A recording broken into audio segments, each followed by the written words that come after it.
Welcome to Kenton Teaches. Enjoy the video. In this video, I will explain how to make homemade pickles. We'll start by selecting the best cucumbers, which are typically smaller varieties like Kirby or Boston pickling, known for their crisp texture. Next, we'll gather our simple ingredients and prepare the cucumbers by washing and trimming them.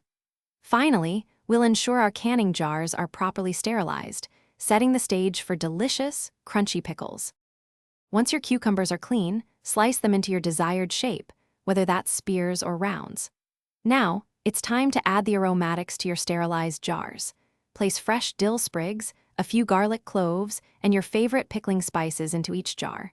You can also include mustard seeds or whole peppercorns for an extra layer of flavor. Carefully pack the cucumber slices tightly into the jars, leaving about 1/2 inch of headspace. The brine is crucial for great pickles. In a saucepan, combine water, white vinegar, pickling salt, and a small amount of sugar to balance the flavors.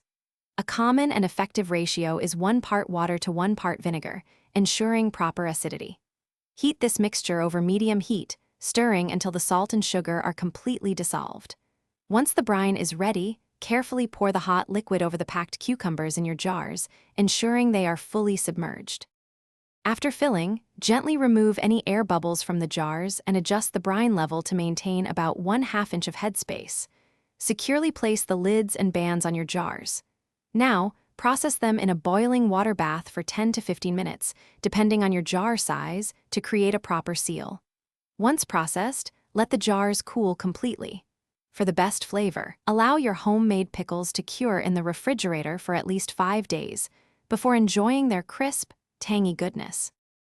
Thanks for watching. Please subscribe if this video was helpful.